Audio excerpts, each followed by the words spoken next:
C'est une année charnière pour le marché de l'assurance. 2022 va être synonyme d'un passage de cap, celui des 50 milliards de dirhams de chiffre d'affaires. L'assurance au Maroc est en pleine reprise post-Covid et tente davantage de tisser sa toile. Mais que représente ce marché aujourd'hui en termes de couverture pour les Marocains ?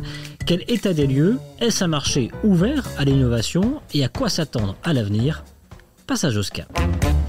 Je suis Landry Benoît, vous écoutez Le Scan, le podcast actu de Tel Quel. Et ce vendredi 16 décembre 2022, je vous propose de parler du secteur de l'assurance. Saham Assurance devient Sanlam, le numéro 1 de l'assurance en Afrique, avec lequel... C'était l'événement de l'année pour l'assurance. Après près de 3 ans d'attente, la fusion-acquisition de Saham par le sud-africain Sanlam s'est enfin concrétisée sur les totems des agences de la compagnie. 2022 va également marquer un cap, celui des 50 milliards de dirhams de chiffre d'affaires. Bonjour François-Olivier Edim. Bonjour, Landry Benoît. Vous êtes le fondateur du portail d'information 212 Assurance et initiateur des trophées de l'assurance au Maroc qui auront lieu mi-février 2023 à Casablanca. Ce passage au cap d'abord des 50 milliards de dirhams, c'est une bonne nouvelle, c'est signe de la vitalité du secteur ? C'est une bonne nouvelle parce que, comme tout le monde le rappelle, on a eu des années Covid qui ont été difficiles. Le marché a souffert énormément d'ailleurs, à tel point que les fédérations ont essayé d'aider les distributeurs, les assureurs, à passer ce cap qui était vraiment un cap difficile. Alors, la bonne nouvelle, 2021, ça a repris. 2022 semblerait avoir encore de meilleurs résultats par rapport à 2021. Et comme vous disiez tout à l'heure, certainement qu'on va passer le cap des 50 milliards, ce qui est une bonne chose. On n'était pas très loin, effectivement, en 2021, sur ces 50 milliards. Là, maintenant, donc on va y être, voire un peu plus. On peut le dépasser, ce cap. 2021, en fait, nous étions aux alentours de un peu moins de 50 milliards, et je vais vous dire exactement 49 milliards 809 millions, 810 millions, on va dire. Et par rapport à l'année 2020, il y avait quand même eu une évolution de à peu près 10%, 9,8%. Ce qui est pas mal. Ce qui est pas mal.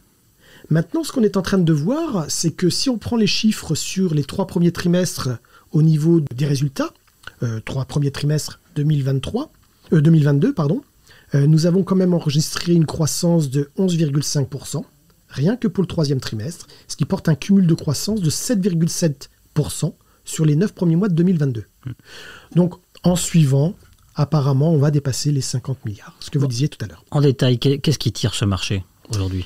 Alors, en détail, je vais simplifier les choses. En fait, le marché se coupe en deux. C'est à peu près équilibré entre ce qu'on appelle la non-vie, qui représente un peu plus de la moitié du marché. Mais la croissance rapide des dernières années est surtout tirée par la vie.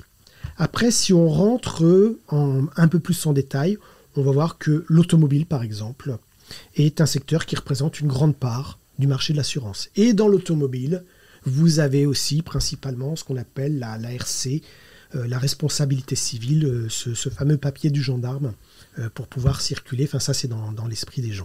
Pour dessiner ce marché, parce qu'on a parlé effectivement du cap des 50 milliards, vous dites effectivement principalement assurance vie et assurance non-vie qui s'accaparent quasiment chacun 50-50% du marché. À peu près. À peu près, parce qu'il y a deux types d'assurances. Il y a aussi les assurances paramétriques, les assurances affinitaires. Là, c'est plus spécifique, mais qu'est-ce que ça représente ? Quel poids ça représente aujourd'hui ? En fait, ce qu'on appelle les assurances paramétriques, assurances affinitaires ou autres, ce sont des assurances qui rentrent dans ces marchés, soit de l'assurance vie pour certains ou non-vie. Ce sont des assurances, on va dire, particulières, parce que le marché de l'assurance aujourd'hui peut paraître saturé. On va prendre par exemple le marché de l'automobile. Chaque année, on vend un certain nombre d'automobiles et puis on supprime aussi un certain nombre d'automobiles. Donc on va estimer par exemple qu'il y a tant de véhicules qui roulent. Mais tant de véhicules qui roulent pour tant d'assureurs qui offrent une assurance, le marché, il est saturé. Moi, je suis assuré chez un tel, qu'est-ce que je vais faire ? Je vais aller voir un de vos confrères, par exemple, pour m'assurer ailleurs. Mais ça reste toujours un marché qui ne se développe pas, on va dire.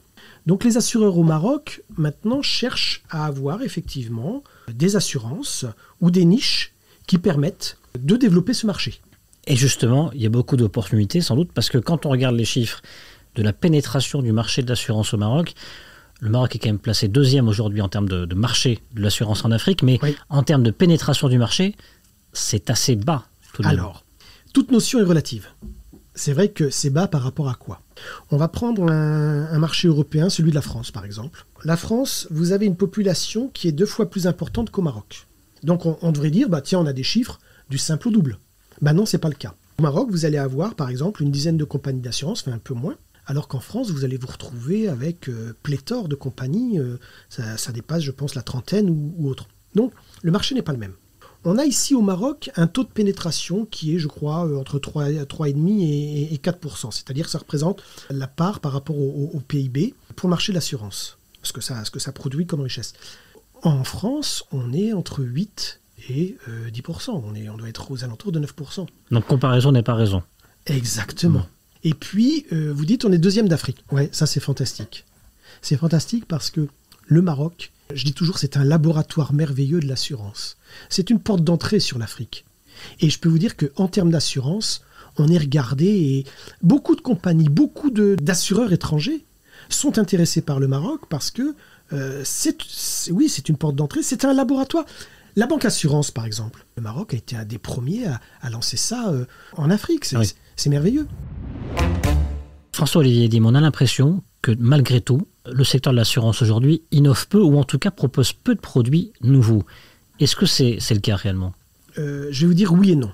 En fait, le marché de l'assurance innove, mais ce n'est pas forcément très bien connu. Et puis quand on dit il innove dans quel sens ? Est-ce qu'il innove pour l'assurance ou est-ce qu'il innove pour les assurés ? Vous avez parlé tout à l'heure d'assurance paramétrique. Vous avez parlé tout à l'heure d'assurance affinitaire. Alors c'est vrai que ce sont des secteurs d'assurance, des nouveaux secteurs qu'on développe, qu'on innove, comme vous dites. Le paramétrique, pour expliquer rapidement, on va mettre en place des paramètres pour affiner l'assurance par rapport à certains domaines. Ça peut être par exemple des assurances climatiques, où on va tenir compte que 2 fois dans l'année, on peut avoir des inondations.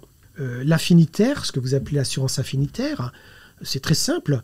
Je vais acheter par exemple un téléphone portable en France. Je vais en acheter un justement. Moi je pose toujours la question, François-Olivier Edim, j'ai un téléphone portable, si je le vole ou si je le casse, malheureusement il n'est pas assuré. Pourquoi il n'y a pas d'assurance encore au Maroc ? C'est bien fait pour vous, ne cassez pas votre téléphone, Landry Benoît. Alors effectivement, dans d'autres pays, si je casse ou je me fais voler mon téléphone, il est assuré. Il y a pléthore d'assurance dans ce sens-là. Alors, dans des pays occidentaux notamment. Tout se ramène à ce qu'on appelle un calcul de sinistralité. Parce que quand on parle d'assurance, on parle aussi de réassureur derrière. C'est-à-dire qu'un risque, soit il est couvert directement par l'assureur, soit il est couvert, parce que c'est un gros risque, on le mutualise ou on le divise avec des réassureurs, voire même on peut le partager avec d'autres assurances. On va prendre l'assurance téléphone dont vous parlez. Moi, demain, j'ai cette assurance au Maroc. Et puis je veux changer de téléphone. Je vais aller à Dabrellef m'en acheter un nouveau. Et je vais aller déclarer, par exemple, qu'on m'a volé mon téléphone. Comment je peux savoir qu'on m'a volé mon téléphone ?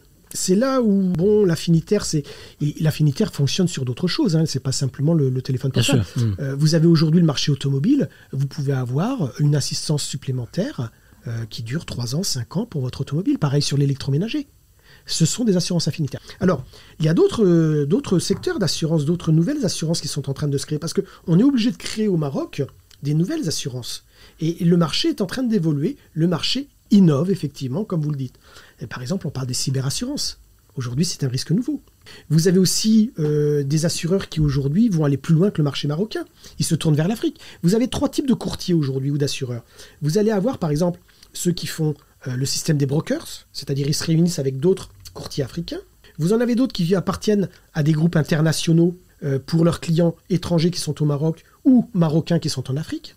Et puis, vous avez aussi des courtiers qui vont ouvrir des bureaux ou des cabinets directement en Afrique, dans d'autres pays.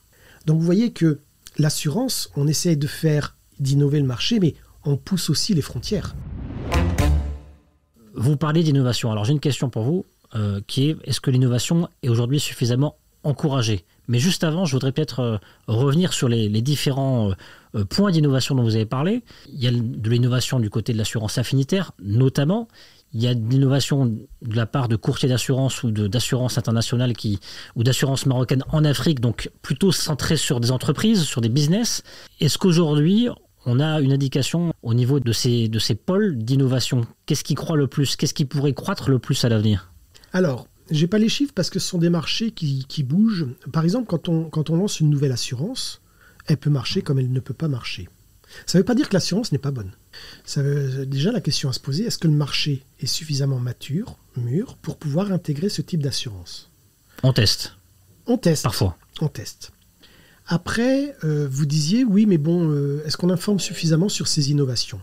Moi, je vais faire un distinguo. Je vais dire qu'en fait, il y a l'assureur qui va créer pour lui, et puis l'assureur qui va créer pour l'assuré ou pour la population. Vous avez une compagnie d'assurance qui a lancé un produit d'essai pour les classes dites, populaires, qui n'ont pas les grands moyens des fois de couvrir des couvertures d'essai. Ben, c'est fantastique parce qu'on pense à ces populations. Vous avez comme ça des initiatives qui sont prises. Si on revient sur le marché de l'assurance, moi je dis toujours que l'assureur, c'est notre meilleur ami. Je vous donne un exemple.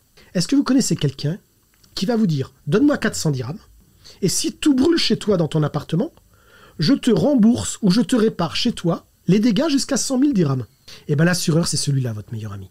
C'est celui-là qui va vous proposer ce deal-là. Et c'est fantastique. Le problème, c'est que ce secteur est mal perçu ou mal connu parce qu'on n'arrive pas à transmettre à la population cette réponse à un besoin, cette utilité. Alors que c'est simple. C'est dire, mais écoutez, moi c'est mon métier, je m'en occupe. Et j'ai les moyens de le faire. Il faut savoir que l'assureur, c'est quand même un acteur économique majeur. J'ai interviewé là récemment, j'étais en discussion avec un grand président, qui me rappelait que Ford, créateur des automobiles, Ford, disait que New York s'est construit grâce aux assureurs. Mais c'est vrai qu'on n'aurait pas pu construire les buildings sans assurance. Qui serait monté en haut de ces échafaudages aurait risqué leur vie sans assurance. Est-ce qu'aujourd'hui on construirait des routes où les voitures se rencontrent sans assurance ? Vous voyez, il y a plein de choses. L'assurance, c'est vraiment un acteur économique essentiel. Et puis surtout, c'est un secteur qui draine des emplois directs et indirects. Moi, je suis un ancien assureur. Et ma frustration, c'est de dire qu'on considère mal l'assurance parce qu'on la connaît mal. Et bien voilà pourquoi je fais les trophées de l'assurance. Et voilà pourquoi j'ai des compagnies derrière moi qui participent à ces trophées. Mais aussi des courtiers qui ont fait dans l'innovation et vont présenter et présentent actuellement, je reçois des dossiers, j'en reçois pas mal et on est en train de les trier, ils présentent des dossiers d'innovation pour dire, ben voilà, moi j'ai par exemple, il y a un dossier que je vais vous présenter, je dirais pas à part qui c'est fait, mais vous avez par exemple un courtier qui a dit, ben, est-ce que c'est normal que aujourd'hui des familles payent l'école privée et que si malheureusement le père de famille ou celui qui paye l'école décède ou se retrouve invalide, l'enfant est obligé de changer d'école parce qu'on n'a plus les moyens de payer l'école. Quand on paye aujourd'hui une école, 30 000 dirhams l'année, 40 000, 60 000 dirhams, 100 000, 120 000 dirhams, ben on peut peut-être consacrer 700, 800, 1000 dirhams sur une année pour couvrir la scolarité de ses enfants. C'est un exemple. Comment vous comptez positionner ? Il y a quoi à servir concrètement ces trophées de l'assurance ? Vous voulez être une sorte de référence d'encouragement, de l'innovation, des services aux assurés ? Oui, je veux qu'on rende les lettres de noblesse à l'assurance parce que c'est un beau métier. Des fois, on entend assureur et puis derrière, on y associe certains mots. Face à cette population, face à cette opinion publique, je veux qu'on puisse dire « Ah bah tiens, bravo, regarde tel assureur ou tel courtier ou telle personne, il a fait ça. Il a créé ça ou il a mis ça en place. » Mais c'est fantastique. Aujourd'hui, tous les événements qui sont créés, qui sont des beaux événements, qu'est-ce qu'on a comme événement sur l'assurance ? On a par exemple les rendez-vous de Casablanca de l'assurance. Oui. C'est un événement merveilleux. Vous avez tous les assureurs du monde entier qui se retrouvent et qui peuvent partager sur des sujets concrets avec des thèmes d'assurance. Et puis c'est organisé top, de folie. C'est la Fédération marocaine des sociétés d'assurance et de réassurance au Maroc qui fait ça. Mais écoutez, au début, quand ils ont commencé, c'était pas gagné. On ne savait pas qu'il allait y avoir ce succès-là. Aujourd'hui, c'est un succès phénoménal. C'est fantastique. Vous avez d'autres rendez-vous comme ça. Par exemple, la FNACAM, la Fédération nationale des agents et courtiers d'assurance au Maroc, qui vient de faire sa 6e réunion annuelle des courtiers et des agents au Maroc. Il y a eu plus de 300 personnes qui se sont déplacées. Ben voilà, ce sont des rendez-vous où vous avez l'assurance qui va pouvoir essayer d'innover et de mettre en avance des choses. Moi, ce que je propose à travers les trophées de l'assurance, ce ne sont pas les assureurs tournés vers les assureurs, mais c'est les assureurs qui, enfin, sont aussi tournés vers les assurés, vers le public, et qu'on récompense pour ça. Merci beaucoup, François-Olivier Edim. C'est moi qui vous remercie, Landry Benoît. Le Scan, le podcast d'actualité, c'est fini pour aujourd'hui. Réalisation Adam Al-Arshawi. N'hésitez pas à vous abonner sur le site telquel.ma et à nous retrouver chaque jour du lundi au vendredi sur toutes les applications de plateformes de podcast et de streaming.